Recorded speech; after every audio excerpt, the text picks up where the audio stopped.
You may also just drop off somebody's newsfeed entirely if they haven't engaged with you in quite some time.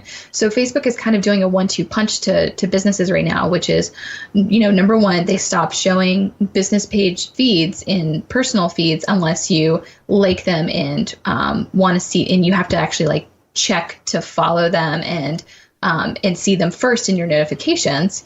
So that's step one. And then step two, which like then forced businesses to pull out their big, huge marketing budgets, right? Because that's what we all have as small businesses, right. And throw all of their dollars at boosting every single post and every single status that they were making on their page. So some businesses are going around this, and I'll talk about the types of engagement that they're creating to get around that, the art of just boosting the post, right? And bleeding that budget dry.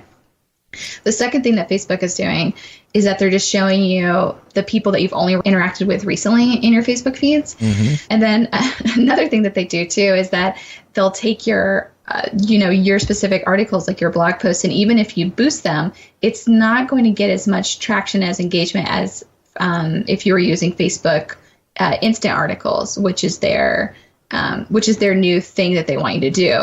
They want you to take all of your content from your site and put it into instant articles that are embedded in Facebook that will get more engagement because they're going to be showing them to more people. Wow. Okay. I know. And it's hard to keep up with all these changes, right? Because they're not just announcing that. They're not making these huge flyover, banners and stuff that are telling people what's going on. I know. I'm sorry to sound bitter, but it's hard for me not to like Facebook less and less. So exactly. And so the two ways that people are kind of getting around this right now to save their budgets and to get community engagement is one with live video, which is of course playing right into Facebook's hands because Facebook wants you to use live video as much as possible. They're like, this is awesome because they're going to monetize the heck out of that soon. And so you can use live video right now to get people notified in your newsfeed that you've gone live because that goes out to everybody in your newsfeed that you have gone on to, that you're doing a live video right at that moment. And it keeps that video there readily available for a replay, and you can put links into the comments in there. But what's great about that is that if you're promoting something like a product launch or a professional service, you can talk about it in your video, and that's free advertising essentially. So you're not having to promote and pay for a post. You can promote your live video later after it's been recorded.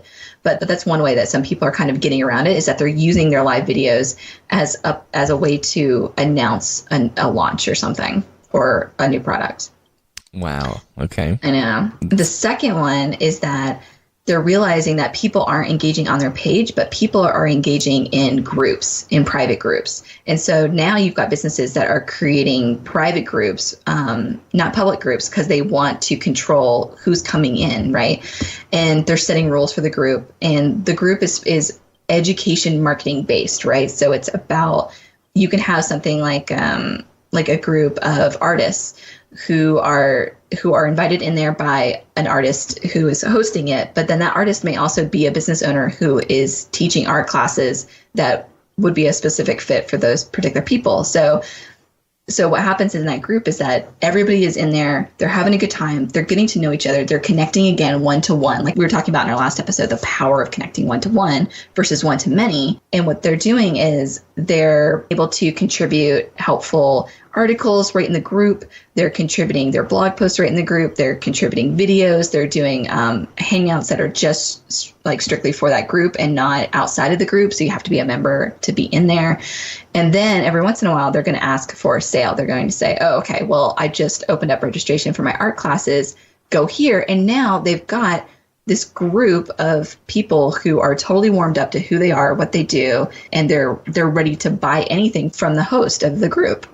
So some business owners, particularly solopreneurs, are going in that direction to build their business by harnessing the power of groups. Okay, so Catherine, just to clarify, so how do they go, in case people aren't familiar with this, how do they go about engaging and putting together this private group, not the public group, but the smaller group?